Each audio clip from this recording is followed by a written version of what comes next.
오늘도 수요 예배에 나오신 여러분들 환영하고 축복합니다.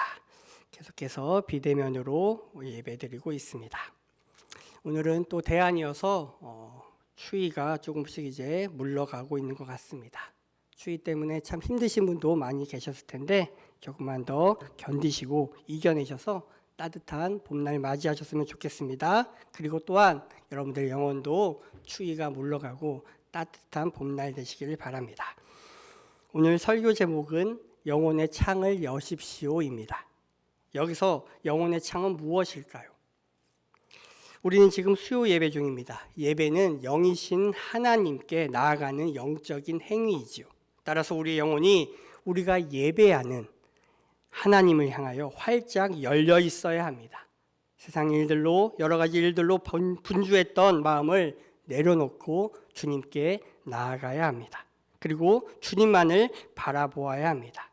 그것이 우리가 먼저 하나님께 예배드리면서 가져야 할 자세입니다. 아직도 코로나로 인하여서 많은 확진자들이 나오고 또 사회적 거리두기가 계속되고 있습니다. 단계가 조금씩 조정되고는 있지만 아직까지 주의해야 합니다. 이 코로나로 말미암아서 여러 가지 모임과 행동 또 이동에 대한 제한이 있게 됩니다. 게다가 자가 격리에 들어가게 되면 자기 집에 있어서 꼼짝 못하고 있어야 합니다. 이동하면 문제가 되죠. 마치 갇혀 있듯이 집에만 있어야 됩니다. 사람이 자기가 좋아서 집에 있을 때는 아무 문제 없습니다. 나가도 상관없을 때는 사람의 성향에 따라 다르겠지만 집에 계속 있을 수 있습니다. 그런데 나가지 마십시오. 꼭 집에만 있어야 됩니다. 몇 미터 이상 벗어나면 안 됩니다. 라고 제한을 두면 가만히 있으면 몸이 이상하게 느껴집니다. 답답하게 느껴지고 굉장히 어렵게 여겨지죠. 마치 포로로 잡혀 있는 듯한.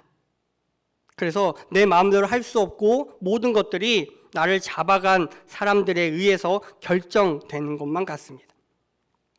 오늘 성경에 보면 포로로 잡혀갔던 사람의 이야기가 나옵니다. 바로 다니엘입니다. 이스라엘이 남과 북으로 나누어졌고요. 먼저 북이스라엘이 아수르에 의해서 멸망당했습니다. 그리고 남쪽 유다도 바벨론에 의해서 함락당합니다. 그때에 바벨론이 이스라엘 땅에 사람들을 어느 정도는 남겨놓고 또 어느 정도는 데리고 갑니다. 포로 삼은 것이죠. 그때 귀족의 자녀들을 데려갔습니다. 일종의 볼모 삼은 겁니다. 그래서 그들이 다시 반역을 꾀하거나 독립을 꾀하지 못하게 자녀들을 잡아간 것이죠. 그래서 엘리트들, 귀족들, 무엇인가 일을 할 수 있으리라 생각되는 사람들의 자녀를 데려갑니다. 그 중에 다니엘도 있었습니다. 그리고 그 함락당하면서 이제 예루살렘 성전이 무너졌고요. 또한 이제 예루살렘에 가서 제사할 수 없게 되었습니다. 왜냐하면 그 포로들은 머나먼 땅으로 옮겨졌기 때문입니다. 너무 멀어서 갈 수 없으며 또 그들의 신분이 포로이기 때문에 갈 수 없습니다. 가고 싶어도 못 가게 되죠. 그리고 오늘 우리가 읽은 이 다니엘 6장의 배경이 펼쳐질 때는 다니엘이 대략 80살이 넘었을 때로 여겨집니다. 그러니까 우리가 잘 아는 다니엘의 이야기는 그가 젊었을 때에 소년일 때에 그럴 때의 이야기였다면 어느덧 시간이 많이 지나고 그가 노년의 시기에 펼쳐지는 이야기입니다. 그래서 이스라엘 백성들은 포로로 잡혀갔기 때문에 또 멀리 있기 때문에 예루살렘 성전에 갈 수도 없고 또 이미 예루살렘 성전은 무너졌기 때문에 거기서 제사도 기도도 할 수 없는 상황이었습니다. 그래서 그들은 예루살렘을 향해서 기도했습니다. 포로로 잡혀갔지만 멀리 떨어져 있지만 그들은 성전이 있었던 곳 예루살렘을 향하여 기도를 했죠. 그것에 대한 근거는 바로 열왕기상 8장 48절에서 49절에 있습니다. 자막에 왕상 말씀을 보여드릴 텐데요. 제가 읽을 때 여러분도 눈으로 따라 읽으시면 되겠습니다. 자기를 사로잡아간 적국의 땅에서 온 마음과 온 뜻으로 주께 돌아와서 주께서 그들의 조상들에게 주신 땅, 곧 주께서 택하신 성읍과 내가 주의 이름을 위하여 건축한 성전 있는 쪽을 향하여 주께 기도하거든 주는 계신 곳 하늘에서 그들의 기도와 간구를 들으시고 그들의 일을 돌아보시오며. 솔로몬이 성전을 건축한 다음에 기도한 기도문의 일부분입니다. 길어서 다 읽지 못하였고요. 2절 말씀을 읽어드렸습니다. 거기에 보면 솔로몬이 기도하면서 혹시라도 나중에 이러이러한 일이 생길 텐데 예루살렘에서 있지 못하고 멀리 가게 될 때에도 성전을 향하여서 기도하면 하나님께서 그 간구를 들어주십시오. 그리고 그들을 돌봐주십시오라고 하는 기도가 있습니다. 그래서 이스라엘 백성들은 이 기도대로 멀리 떨어져 있을 때 포로되어서 그 어떤 것도 할 수 없을 때에 예루살렘 쪽을 향하여서 기도하던 그런 습관이 있었습니다. 오늘 본문 말씀에 보면 그 다니엘, 마찬가지로 기도했던 다니엘이 이제 다리오 왕을 맞이하여서 또 한 번의 높은 위치에 올라가는 것을 보게 됩니다. 다리오 왕이 전국을 120개 지역으로 나누고 거기에 각각의 그 우두머리를 세웠습니다. 그리고 그 우두머리들을 관리하는 3명의 총리를 세웠는데요. 그 중에 한 명을 다니엘로 삼으려고 했고 또 그 가운데서 또 다니엘이 가장 왕의 마음에 쏙 들었습니다. 포로 신분이었지만 다니엘이 비록 나이가 너무 많아 이제 늙었지만 그럼에도 불구하고 왕에게 있어 다니엘은 그저 그런 신하, 그저 여러 신하 중에 한 명이 아니며 탁월했으며 왕에게 손해를 끼치지 않을 분명한 한 사람으로 여겨졌고 그래서 그를 총리 중에 우두머리로 그렇게 여기며 세우려고 했습니다. 그러자 총리들과 고관들이 시기를 합니다. 시샘을 하게 되는 것이죠. 아니 신분도 천한 다니엘이 포로로 잡혀온 저 유대 민족인 다니엘이 어떻게 우리를 다스리는 위치에 있겠느냐라면서 시기를 하고 질투를 합니다. 그래서 그들이 가만히 보고 있을 수 없습니다. 마치 이런 것이죠. 털어서 먼지 난 사람 없다라는 우리나라 말이 있는 것처럼 다니엘을 털려고 합니다. 어떤 우리나라에서도 왜 어떤 정치적이거나 나라의 중요한 그 신분으로 위치에 서게 되면 인사청문회를 하지 않습니까? 과연 이 사람이 뭐 이 역할을 감당하기에 적합한지 아닌지 확인하는 작업처럼 뭐 공식적이진 않았겠지만 그들 나름대로 트집을 잡기 위해서 그런 일들을 벌입니다. 인사청문회 보면 우리가 답답할 때가 참 많이 있죠. 왜냐하면 거기 인사청문회 나오는 후보들이 저마다의 문제점이 있습니다. 뭐 자녀 문제가 됐든 재산상의 문제가 됐든 아니면 뭐 여러 가지 뭐 부도덕한 면이 있든 무엇이라도 하나 이상의 잘못들이 있죠. 그래서 그것으로 이제 정적들이 공격을 하게 되고 낙마시키죠. 마찬가지로 다니엘에게도 이러한 일을 했습니다. 어려서부터 정치계에 이 나라 일에 몸 담았으니 분명히 잘못한 게 있을 것이다. 책 잡을 것이 있을 것이라고 생각했습니다. 그래서 사람들을 시켜서 조사했겠죠. 뒷조사를 해봤는데 아무것도 책 잡을 것이 없습니다. 허물과 실수가 발견되지 않았습니다. 아마 자기네들도 깜짝 놀랐을 겁니다. 그리고 또 어떤 사람들은 어쩌면 그럴 줄 알았을지도 모릅니다. 왜냐하면 다니엘은 한결같이 하나님을 경외하며 왕을 위하여 살아왔기 때문입니다. 그러자 그들이 이제 다른 방법을 사용합니다. 어떻게요? 허물이 없으면 만들어야지요. 마치 우리가 즐겨보던 사극에 나올 법한 대사이죠. 업무적으로 책 잡을 것이 없게 되자 그들은 뭐 도덕적으로도 책 잡을 것이 없는지 살펴봤을 겁니다. 그렇게 봐도 없게 되자 마지막 수단으로 하나님의 율법에서 그 근거를 찾겠다라고 도모하기 시작합니다. 다니엘은 자신이 믿는 하나님께 기도하는 사람이었거든요. 그러니까 이 기도하는 것으로 올무를 만들지 않으면 결코 다니엘을 함정에 빠뜨릴 수 없겠다라고 여겼습니다. 그래서 왕을 찾아가서 30일 동안은 왕 외에 어떤 신이든지 사람에게 구하지 못하는 그런 법령을 만들자고 이야기합니다. 아마 왕을 한껏 축혀 세웠겠지요. 그리고 왕만이 모든 것을 해결할 수 있는 분입니다라고 이야기했을런지도 모릅니다. 그래서 왕이 흔쾌히 허락을 하게 되고 그래 나 아니 누구에게 무엇을 구한단 말이냐 내 백성이면 나한테 구해야지라는 생각에 도장을 쾅 하고 찍어줬습니다. 어기면 이제 사자굴에 던져 넣기로 하는 법이 이제 공표된 겁니다. 사자와 잘 지내보라고 사자굴에 넣겠습니까? 아니지요. 사자에게 잡아먹히라고. 그래서 그 숨통을 끊어놓겠다라는 그런 법령이었습니다. 두려움과 고통 가운데서 죽게 하는 무시무시한 형벌을 내리겠다라는 그 법이 이제 공포되고 이제 시행되게 됩니다. 왕의 도장이 찍혔고요. 완벽한 함정이 설계되었습니다. 아마 이 계략을 꾸민 이들은 생각했을 겁니다. 이것은 그 어떤 것으로도 피해갈 수 없을 것이다 라고 여겼을 것이죠. 다니엘의 성품과 그의 종교적인 심성을 보건대 그는 기도할 것이다 라고 생각했을 겁니다. 그래서 그때 우리가 그를 사로잡자, 그를 사자굴에 집어넣자라고 얘기했겠죠. 자, 이제 다니엘은 어떻게 해야 될까요? 이런 상황 가운데서 자신이 하던 대로 기도를 하면 왕의 그 금령을 어기게 된 것이고 사자굴에 던져지는 그런 처지입니다. 그렇다고 기도를 하지 않게 되면 목숨은 부지할 수 있을지 모르겠지만 그가 하나님을 경외하는 그 신앙인으로서 그 후의 일들은 어떻게 감당하겠습니까? 이때 다니엘은 기도하는 것을 선택했습니다. 왕의 도장이 찍힌 명령에도 목숨의 위협에도 굴하지 않고 하나님께 기도합니다.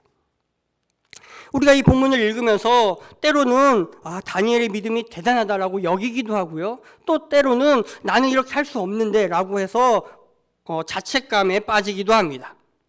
그리고 이 본문은 많은 경우에 무엇보다도 예배를 우선순위에 두어야 하며 하나님께 나아가는 것에 그만큼의 최고의 가치를 두어야 한다. 우리의 그런 목숨의 위협에도 불구하고 하나님께 예배드려야 한다라는 그런 의미로 본문이 많이 해석됩니다. 맞습니다. 오늘 본문은 그러한 것을 이야기합니다.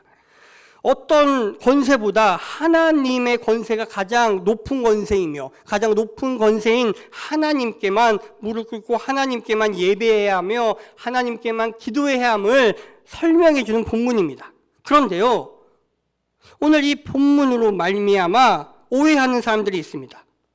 바로 코로나19 이 상황 가운데서 대면 예배를 강행해야 한다고 생각하는 사람들입니다.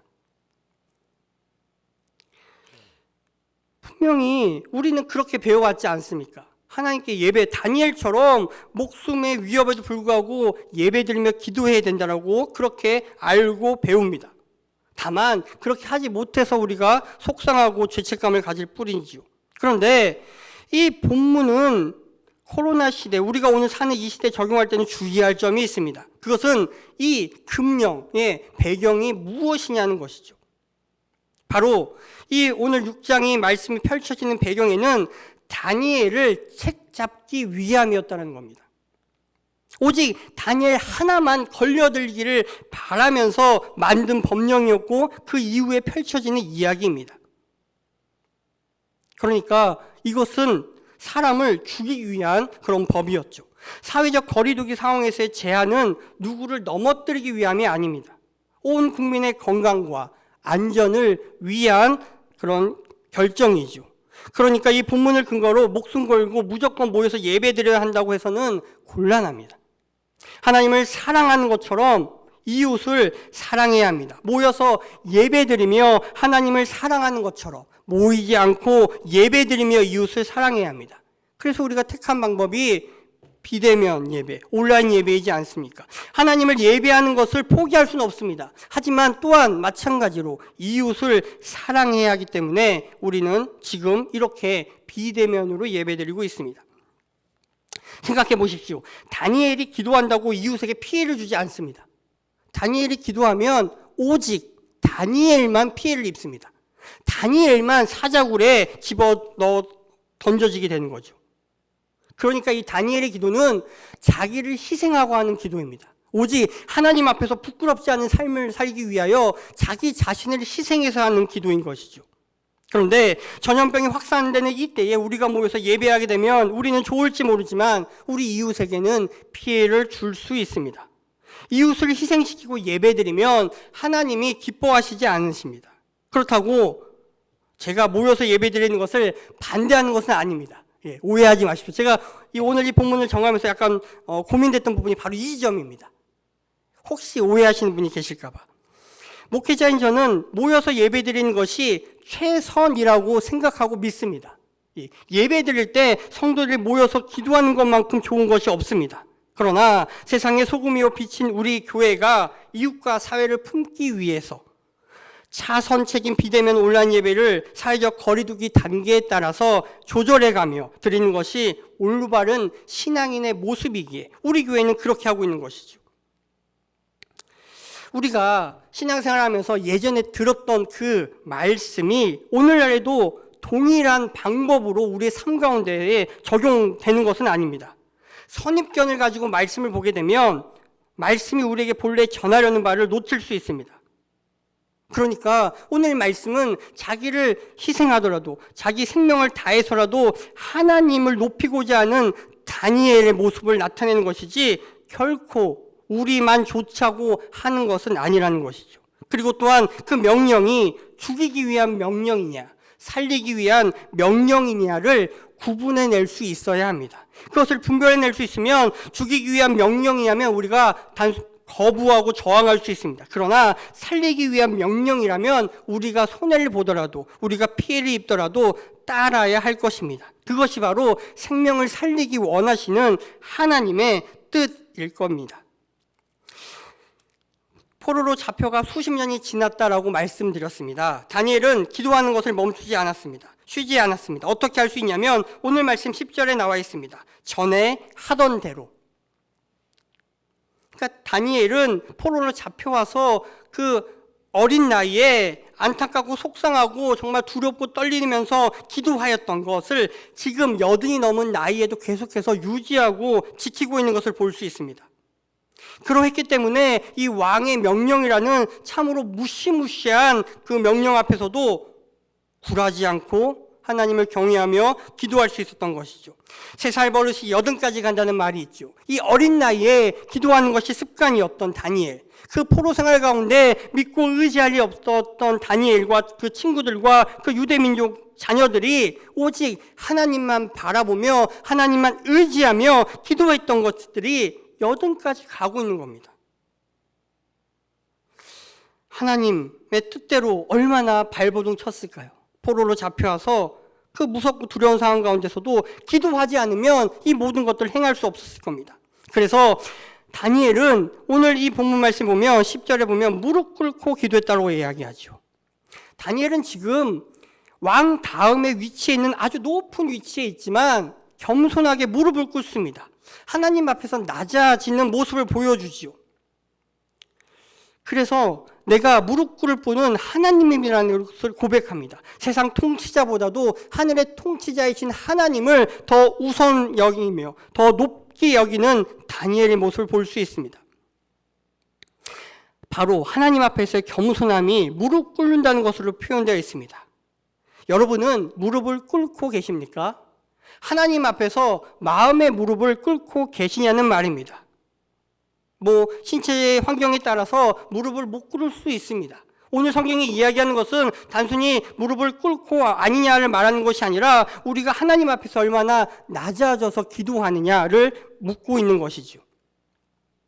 그래서 다니엘은 무릎을 꿇고 기도했습니다. 부모가 무릎을 꿇으면 자녀가 복을 받게 됩니다.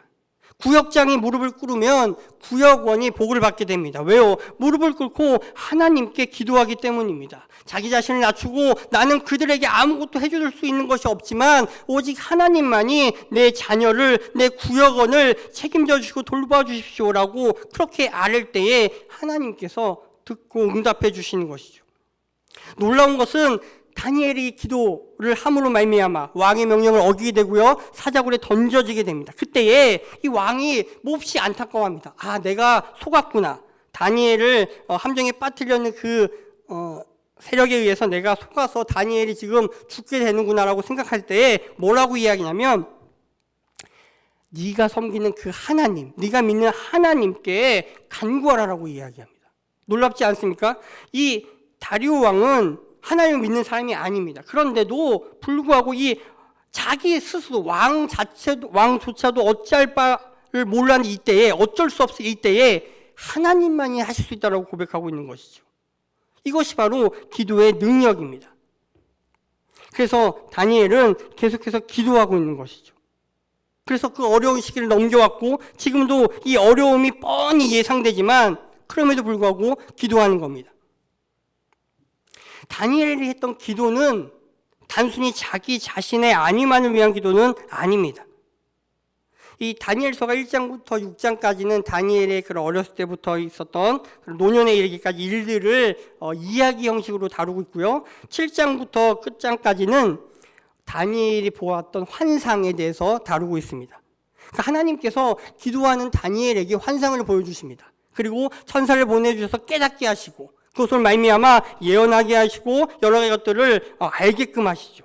그리고 다니엘 9장에 보면 다니엘의 기도가 또 소개되어 있습니다. 거기 보면 다니엘이 유대 민족을 위해서 기도하는 것들이 나옵니다.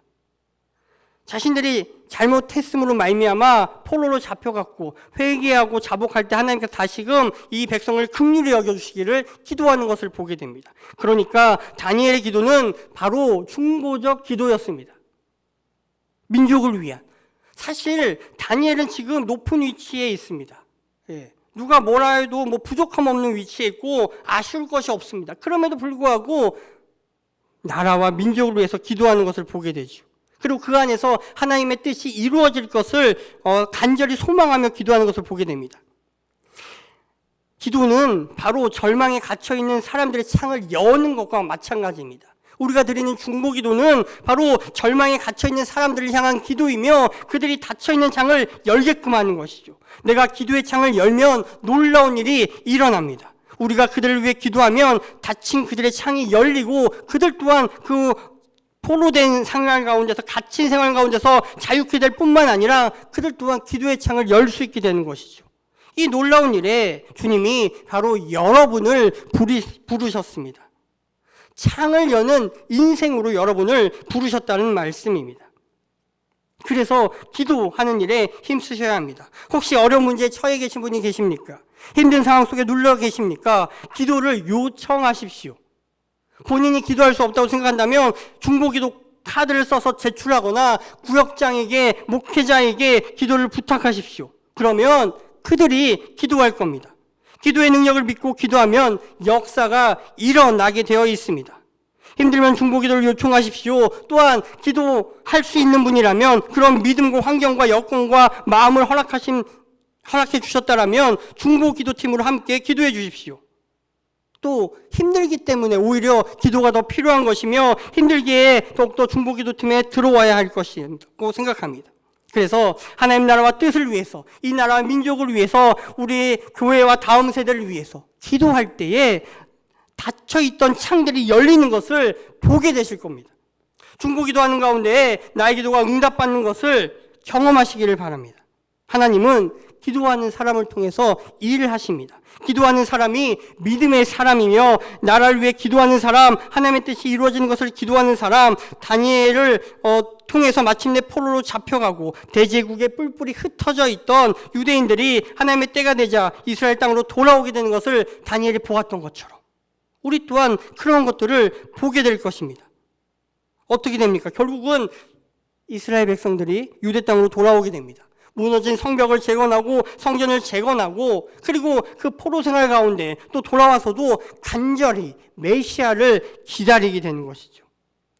바로 기도한 것 가운데에 이 모든 일들이 일어나게 됩니다.